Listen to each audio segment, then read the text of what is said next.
My dear students, welcome back to the video class. Today we shall discuss something about a new topic, what is known as the chromosomes, which are very important. Chromosomes. So we shall start with the chromosomes. Okay, what are chromosomes? What are chromosomes? First we have to understand the meaning of chromosomes. Of course, these chromosomes are nuclear materials which are present in the nuclei, and these are containing the genetic material called as DNA, deoxyribonucleic acid. DNA is the chief component of these chromosomes, and these chromosomes are helping in the transfer of the hereditary characters from one generation to another generation. That means from parents to offsprings. That is why the chromosomes are containing the genetic materials. So in the modern genetics we are called the chromosomes are containing the genes. So that is why chromosomes are called as vehicles of hereditary materials. And these chromosomes were first discovered by a scientist called as Waldeyer, and he called them as chromosome because these are the chroma and soma. Chroma means colored, soma means bodies. So these are called as the colored bodies in the nucleus. If you stain with acetocarmine, so they become colored. So because of that reason they are called as colored bodies or chromosomes, and these are also called as vehicles of hereditary materials, and they contain DNA, deoxyribonucleic acid, and the chromosomal theory was put forward by Sutton in 1903. Okay, now coming to different types of chromosomes available in the organisms. The organisms which are reproducing sexually, maybe plant or animal, two types of chromosomes are available. One is called as autosomes, and another one is called as allosomes, and autosomes. Autosomes are chiefly called as capital A. They are called by capital A. And these are, what are autosomes? Autosomes are the chromosomal members of the particular species, and these are nothing to do with the formation of sex. For example, the organisms which are reproducing sexually, they have male and female. For the formation of male body and female body, these autosomes are nothing to do. They are nowhere concerned with the formation of sex. Such chromosomes are called as the autosomes, and they are more present. But only two chromosomes are present in a particular species. Those are called as allosomes, are also called as heterochromosomes, are also called as sex chromosomes. Three names are there. Sex chromosomes are allosomes, are the heterochromosomes.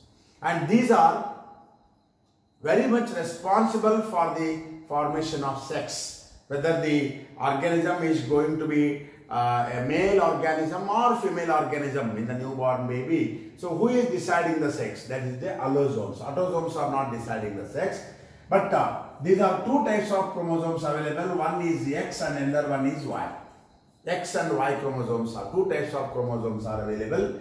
If two X chromosomes are coming in a particular organism, the organism is developing into a female body. And if X and Y are present, it is coming into a male body. That we know already. And coming to chromosome number, very important. Chromosome number.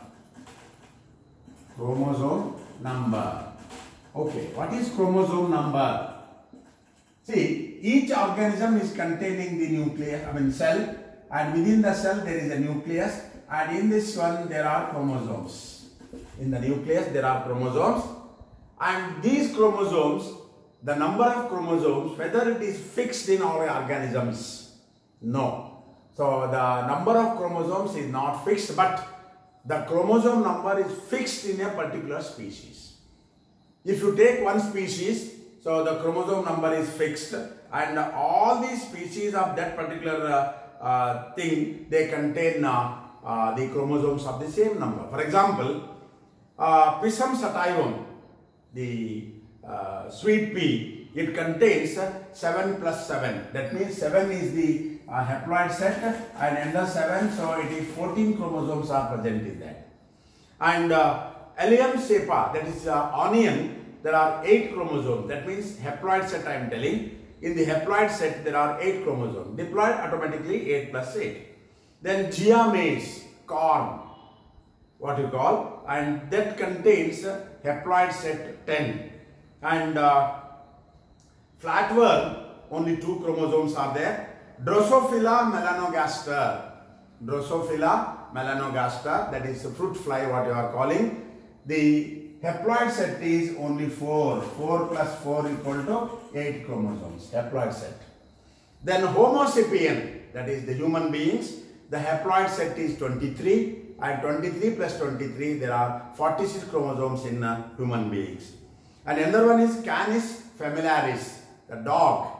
So that means the n number is equal to 39, and 39 plus 39 is equal to diploid set. So like this you are finding the difference. Why I am telling this list is, the chromosome number is not fixed in all the species. The chromosome number varies from plant to plant and animal to animal. So chromosome number is always variable, but the number of chromosomes is fixed in a particular species. If you take human beings, all the human beings, irrespective of caste, creed, then country, whatever you take, human being means there are 23 chromosomes in haploid set, 46 chromosomes in diploid set. That means Homo sapien, like this. Then coming to one more important thing, chromosome number. Say for example, there are 2 things here. One is called as haploid set. Haploid set. Another one is called as diploid set. I have told you already. Haploid set is called as the basic set of chromosome. Basic set of chromosomes. The minimum number of chromosomes present in any time in an organism, that is called as haploid set. And that is denoted by N. That is called as N, haploid set. And if 2 haploid sets are present, it is always called as 2N. 2N number of chromosomes are present. So that is the most important aspect. Then one more important thing we have to observe, karyotype and ideogram. That we have to understand, karyotype and ideogram. Now, whenever you take a particular organism, you can have the chromosome complement or set of chromosomes, particularly individual, and you are studying only the total number of chromosomes and their morphology. Just you are observing under microscope, okay, there are 23 sets of 23 chromosomes here, and all the 23 chromosomes are observed. One is like this, one is like this. Just you are studying the study of chromosome number and their morphology. This study refers to karyotype. Try to understand this. Karyotype is nothing but it is the chromosome complement or set of chromosomes of a particular individual, and where you are observing the number and the morphology. That is called as the chromosome karyotype. And one more thing, when you observe the chromosomes in a particular microscope with the help of a particular machine, and that you are drawing the chromosomes. Chromosomes are drawn. All the chromosomes in a particular set. For example, if you take human being, so you are observing the 23 chromosomes, all the 23 chromosomes are drawn, and that diagram of all the chromosomes in a particular set is called as ideogram. Try to understand the difference between karyotype and ideogram. Karyotype and ideogram. Ideogram is the just observation, just to count the chromosome number and observing the morphology. That is over. That is called as karyotype analysis. And observed chromosomes, if they are drawn by means of a particular instrument, and if the diagram is drawn, all the chromosomes are available on a particular paper, and that paper containing the diagram of the chromosomes is called as ideogram. Okay, that is one important thing. And next is the morphology of chromosomes, which is very important. Morphology of chromosomes. What is the structure of chromosomes in organisms? So the structure of chromosome is very interesting. You are observing the chromosome like this. Okay, chromosome is like this, and the chromosome is like this here.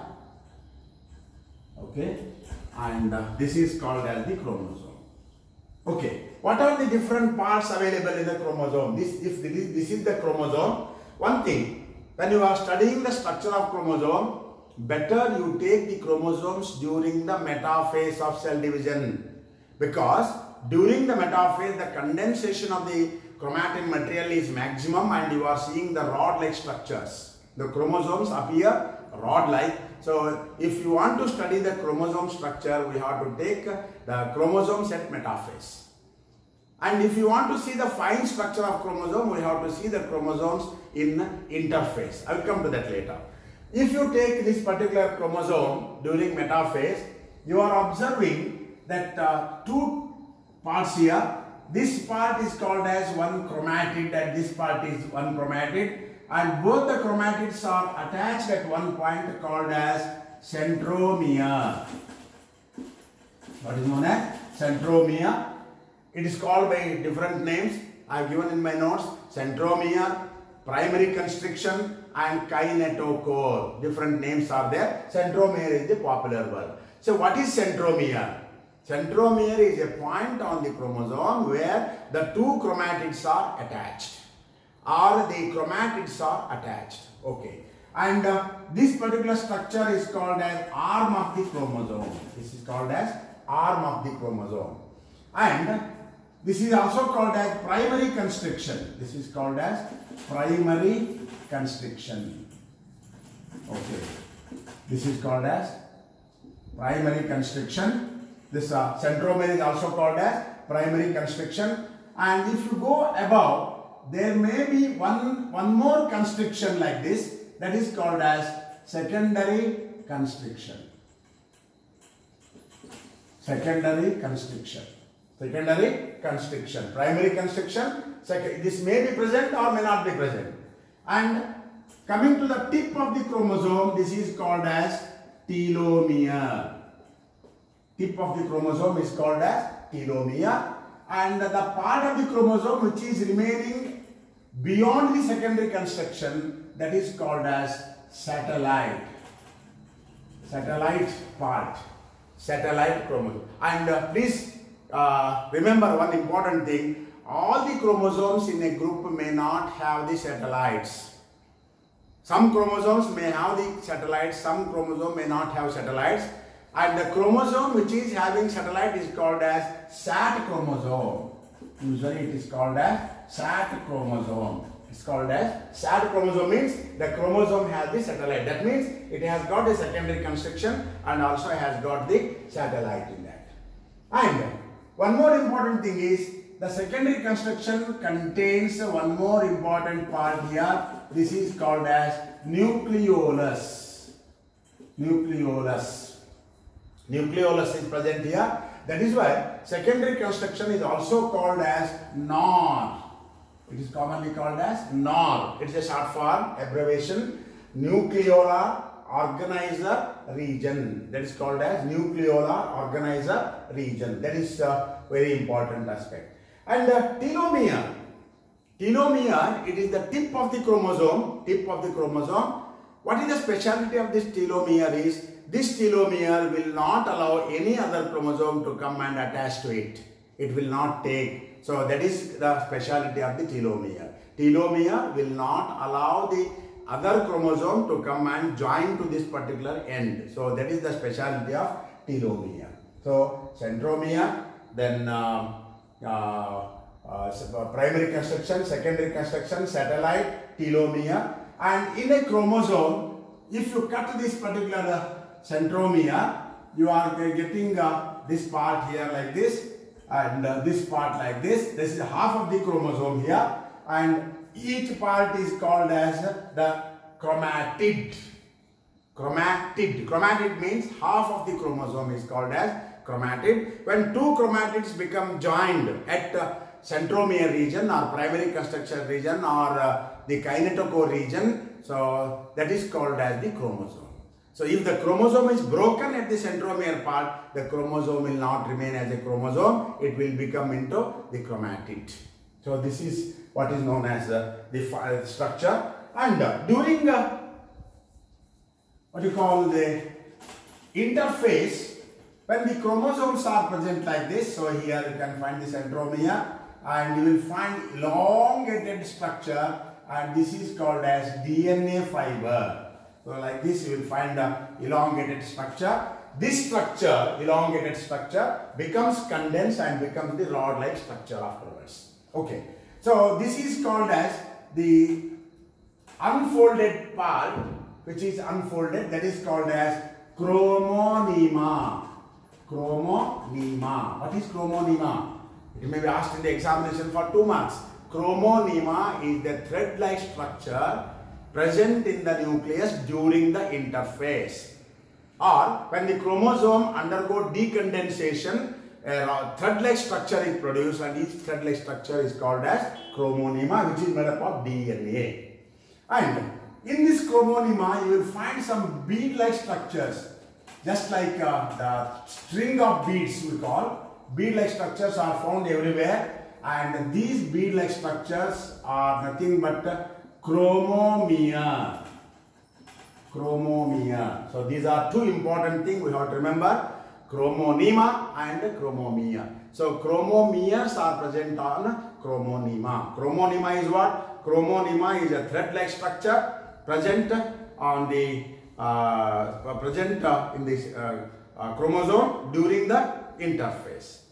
Then coming to very important part, usually it is asked in the examination for 5 marks, classification of chromosomes. Very interesting. Classification of chromosomes. Chromosomes are also classified. What is the classification of chromosomes? So we have to understand here classification. Classification of chromosomes. Chromosomes are classified on 2 bases. One, based on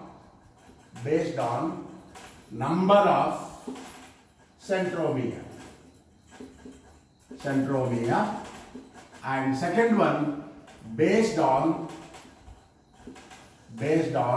position of centromere. Okay. What is centromere? We know already. Centromere is nothing but the primary construction or kinetochore or the point at which the two chromatids are attached. So usually the chromosomes are classified into 2 categories. One is on the basis of the number of centromere and based upon the position of centromere. It will be usually asked in the examination. Write an account on classification of chromosomes. So at that time we have to understand first based upon the number of centromeres. So based upon the number of centromere, I have told you already, this is the chromosome. There may be only one centromere. See, for example, only one centromere is present here. If there is only one centromere, it is called as monocentric. Mono, single, one. Centric means centromere. Monocentric means there is only one centromere. And if there are, so for example, so you can find here 2 centromeres are present here, so it is called as dicentric chromosome. If there are 2 centromeres, dicentric chromosomes, and there may be one more chromosome which is having many centromeres, say for example like this. So you will find 1, 2, 3, 4, 5, 6. 6 centromeres are present, or more than 6 sometimes. 6 centromeres are present here, so it is called as polycentric. Polycentric. Such polycentric chromosomes are present in roundworm, Ascaris megalocephala. So roundworm contains many centromeres. So this is one thing, and sometimes there may be chromosome which doesn't have any centromere. No chromosome at all. So that is called as acentric. So I will come back once again. Monocentric because only one centromere. Dicentric, there are two centromeres. Polycentric, there are many centromeres. Acentric, there are no centromeres. So this classification, 4 types are there, and these 4 types are based upon the total number of centromere number.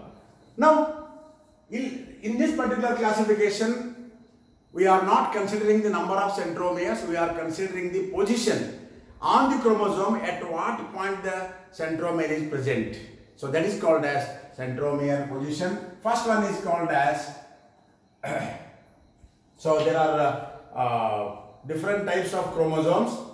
So first one is called as metacentric. Metacentric.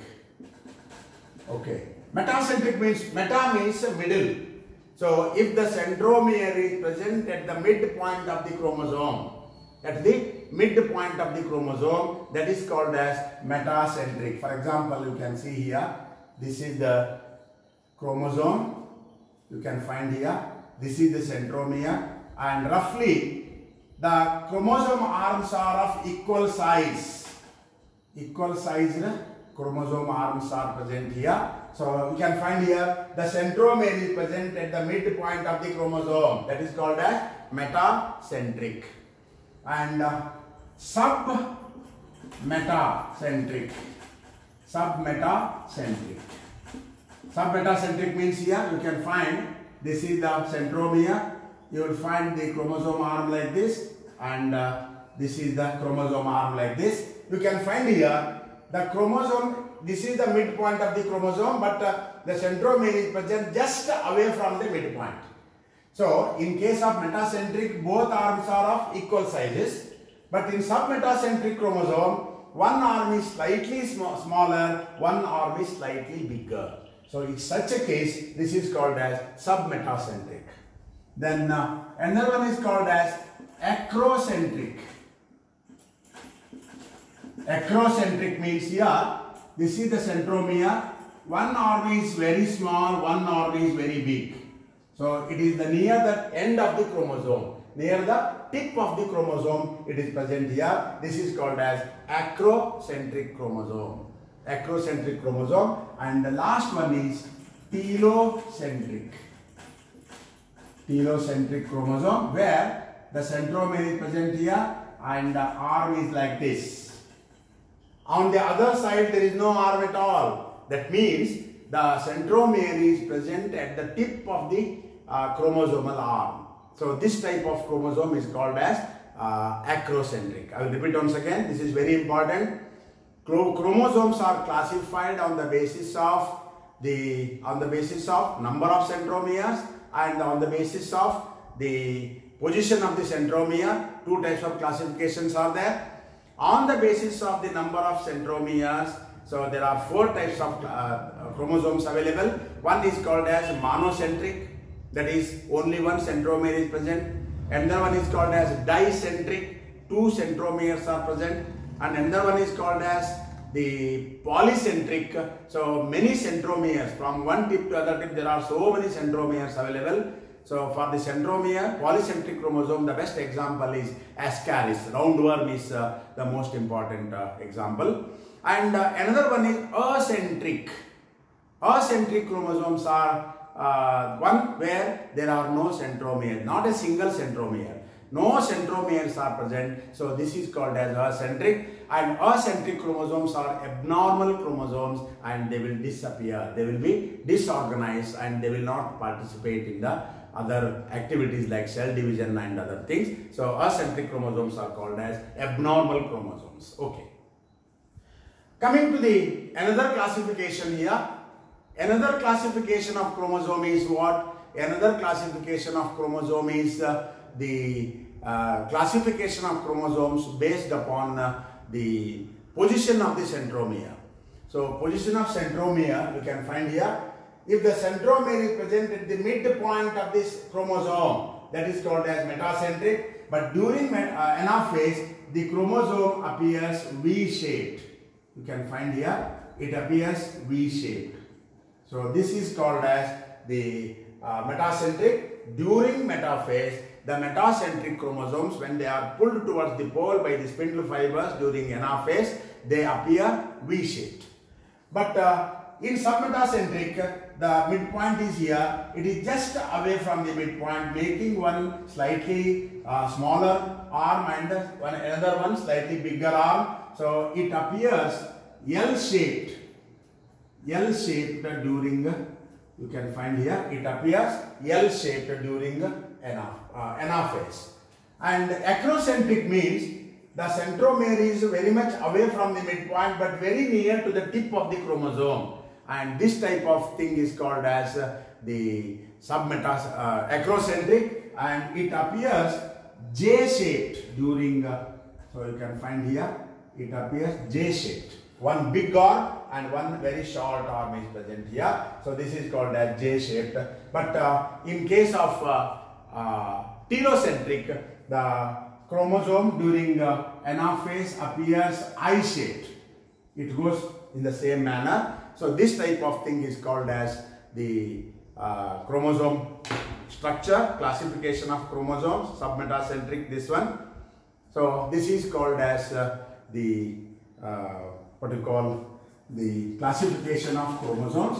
Now let us see fine structure of chromosome. This is very important aspect. Fine structure of chromosome. This is actually the structure of chromosome what you have observed in the ordinary microscope, that is under the light microscope, up to the what you call 400 magnification, 40 into 10, 400 magnification. You are observing this all structure. Now if we want to see the fine structure of chromosome, if you see under the higher magnification in what you call the electron micrographs and so many things, so you are finding the different types of structures, and on the basis of that Stephenson in 1959 has proposed a model what is known as multiple fiber model. So this model is already not accepted, it is discarded already. So this is not the one, this is not holding properly now. And second one is folded fiber model, which was put forward by Dupuy in 1965. That means the chromosome appears like a folded siphon like structure like this. So that also model is also not accepted. It is already out of this one. But it is not accepted. Both multiple fiber model and folded fiber model, both are not accepted. But the recent one, very recent one is the one which is known as nucleosome model. So which was discovered by Woodcock and R.D. Korenberg in 1973 and 74. Both of them they have formulated, and that is called as very important thing, nucleosome model. Nucleosome model. Nucleosome model was put forward, and what is nucleosome? First you have to understand. So it is not the folded fiber model. It is not the multiple fiber model. The chromosome under high magnification, under the electron microscope, if you observe carefully, you will see only one model. So in 1974 or 73 they have put forward. Till today it is accepted. So it is the very recent model proposed by Korenberg and Woodcock.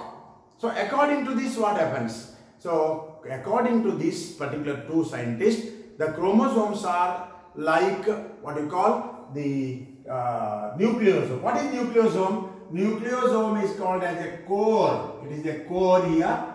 So like this, it is a core, and this core is made up of histones.